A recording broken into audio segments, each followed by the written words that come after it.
The receptionist looked at me with disdain, unaware that I owned the hotel chain. At 36 years old, I'm the owner of a hotel chain that I expanded after my father passed it down to me in my late 20s. I've grown the business, establishing locations in other states, strategically near highways and tourist attractions. I have several managers in different states running my hotels, and I visit each of them throughout the year. After my wife recently gave birth to our youngest child, I decided to take my family on a road trip vacation. My wife and I always prefer driving over flying because she has anxiety about flying. I wanted her to relax after her pregnancy, so we planned a road trip to a beach in Florida, one of our favorite destinations. The journey was long, but we managed to enjoy ourselves with our kids and newborn without any irritation. I planned to stop at my hotels along the way, so I could spend time with my family while also checking on the establishments, saving myself from having to revisit them in a few months. After hours of driving, I decided to stop at my hotel in Alabama and stay overnight. We arrived at 3 p.m. and went to the reception desk. The receptionist glanced up from her computer, and I immediately noticed her disinterested expression as we approached. I politely requested 2 adjoining rooms with a view, if possible, trying to maintain a cheerful demeanor despite being tired and irritated from the long drive. Without taking her eyes off her screen, she responded with an attitude. "Do you have a reservation?" "No, I didn't make a reservation," I admitted. "We decided to stop here impulsively as part of our road trip tradition," I added, laughing to lighten the mood. Her demeanor remained unchanged. She let out a long sigh and looked at me with mild irritation and disinterest. "Well, without a reservation, I can't guarantee anything special. It's peak season, you know." I apologized, agreeing that she was right and admitting I should have planned ahead. However, she sighed again, shook her head, and mumbled something under her breath. I noticed and asked if there was an issue. Her eyes widened, perhaps surprised by my question. Instead of apologizing, she straightened up and responded defensively. "It's just that we have so many guests, and it's hard to accommodate everyone's requests without proper planning. You people showing up without a reservation are inconsiderate to those working here." I was shocked by her words, but I kept my composure and said I understood. I acknowledged she was likely stressed from the busy season and admitted my mistake in not making a reservation. However, the way she treated me in front of my family was unacceptable. I took a deep breath, trying to manage my frustration. I didn't want to make a scene, especially with my family watching. "I appreciate your honesty," I said in a measured tone. "I apologize for any inconvenience our stop may have caused." I then asked if there were any other rooms available. She said they had only 1 room left, but it wasn't adjoining or with a view. I accepted and paid for the room. She handed the room key card to my wife, who went ahead with the kids while I stayed behind. As my family walked away, I turned back to the receptionist, who still looked disinterested. "You know," I began in a calm voice, "I've been in the hospitality business for quite some time." She continued staring at her computer, ignoring me entirely. I couldn't believe it and had finally had enough. I stared at her for a moment, feeling the anger building in my chest. Taking a deep breath, I decided to hold back. This wasn't the time to lose my composure. After all, my family was upstairs in the room, and I knew my wife didn't need any more stress after everything she'd been through recently. But something inside me wanted to react. This wasn't just about dealing with a rude receptionist. It was about someone who clearly made it a habit to belittle people, unaware of who they might be. "You're right. Not planning ahead and making a reservation was my mistake," I said, keeping my tone controlled but firm. "But you know, in the hospitality business, how we treat people is our hallmark." She glanced up for a second, perhaps realizing I wasn't just any regular guest. But, as if on reflex, she looked back down at her computer, pretending my presence was irrelevant. I left the desk and went to the room, trying to convince myself to let it go. The night passed, and while my family slept, I couldn't. I sat in the armchair by the window, thinking. I had dedicated my life to building a hotel chain that prided itself on exceptional service. How dare this woman treat any guest like that, let alone the owner of it all? By morning, I decided to act. My family was excited to continue the trip, and my wife, ever the kind soul, suggested we go downstairs for breakfast at the hotel restaurant. We headed down together, but before reaching the dining area, I told them to go ahead, mentioning I had something to take care of. I walked back to the front desk. The receptionist was there again, wearing the same look of disdain as the day before. "Good morning," I started, keeping a polite tone. She didn't even bother to respond, merely nodding slightly as if acknowledging my presence was an effort. "I'd like to speak to the manager," I said, now more serious. She looked up, crossing her arms. "He's not here right now. Whatever you need, you can talk to me." I smiled, but not out of happiness. It was pure irony. "Are you sure about that?" I asked, because I think the manager would be very interested in hearing how guests are being treated here. She frowned, but said nothing. Feeling it was time to reveal my position, I reached into my pocket, pulled out my business card, and slid it across the counter toward her. "I'm the owner of this hotel and the entire chain. I think you might want to rethink what you just said." Her expression changed instantly. Her relaxed posture was replaced by visible tension. She picked up the card, read my name, and looked back at me pale. "Sir, I didn't know," she stammered, but I cut her off. "Of course you didn't. But that's exactly the point. You shouldn't have to know who someone is to treat them with respect." The manager was called in a hurry.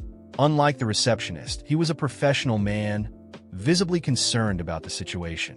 After a long conversation in his office, I explained what had happened and made it clear that this incident couldn't be ignored. It was a matter of principle. I wanted every employee to understand that respect was the foundation of our brand. The manager assured me the issue would be addressed, and before leaving, I made it clear I would return. I left the hotel feeling I'd taken the right action, but at the same time, something didn't sit well with me. I knew this receptionist wasn't the only one. How many more people like her were damaging the experiences of our guests? As we continued our trip, the thought kept nagging at me. I realized this wasn't just about one isolated incident. Maybe it was time to conduct surprise audits at my other hotels. If this was happening at one of my establishments, what could be going on at the others? And what if the problem was bigger than I thought? This question kept echoing in my mind throughout the drive as I looked out the window, watching the changing scenery. When we finally reached the beach, my wife was happy, and my kids were running along the sand, but I still couldn't relax. The decision was made.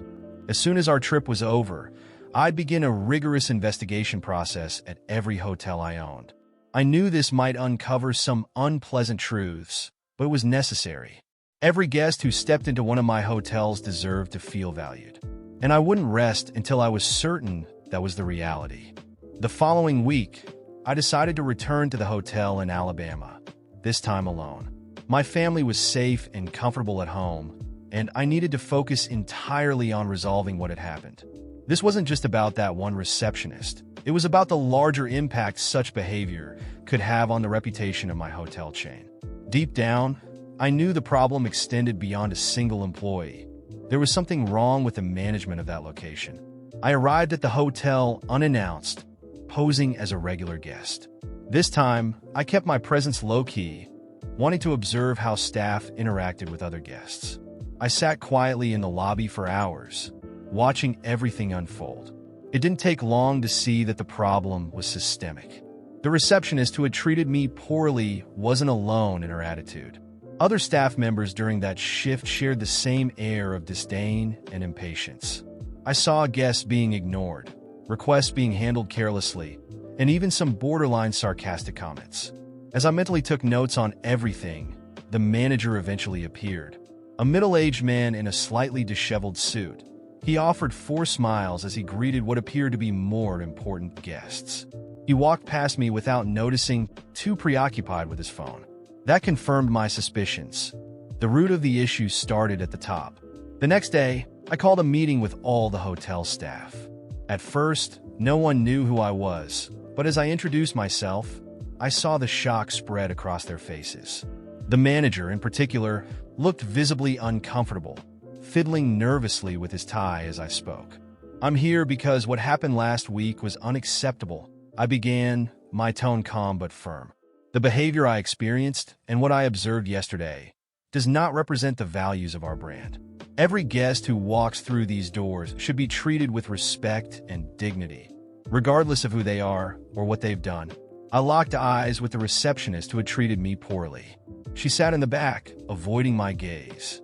I continued, turning my attention to the manager. I want to make it clear that while every individual is responsible for their actions, a system's failure reflects directly on its leadership.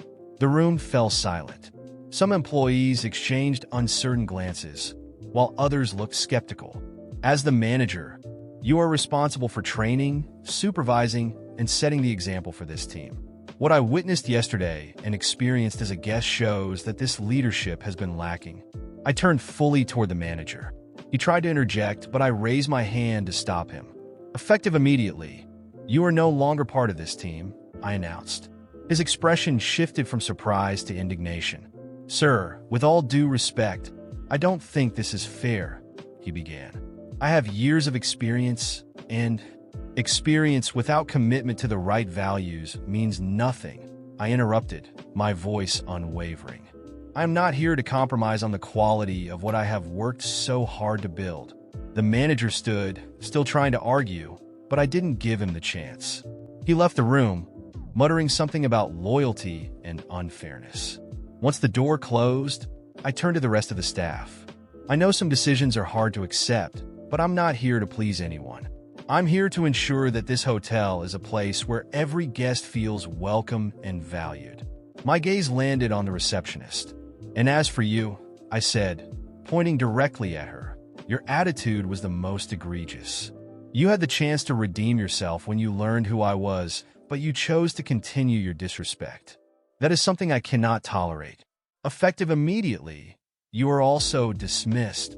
She turned pale, opening her mouth to speak, but no words came out. She gathered her things silently and left. After they were gone, the atmosphere in the room was tense.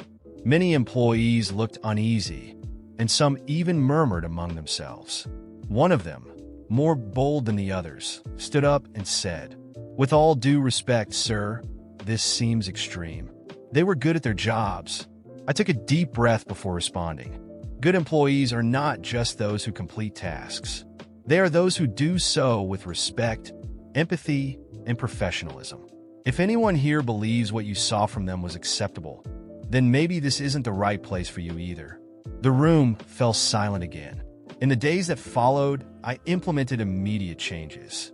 I brought in a new manager from another hotel in the chain, someone I trusted to restore the culture of respect and excellence that should exist there. I also organized mandatory training sessions for the entire staff, making it clear that the behavior I witnessed would never be tolerated again. Despite some initial resistance, many employees began to see the improvements. Guests started commenting on the more welcoming atmosphere, and the hotel's reviews began to improve. However, I knew the work was far from over. There were other hotels to audit, and each one could be hiding similar problems. I left the hotel in Alabama with a sense of accomplishment, but also the realization that this was just the tip of the iceberg. The next step would be to visit another state, another hotel, and continue ensuring that the values I fought so hard to uphold were being honored.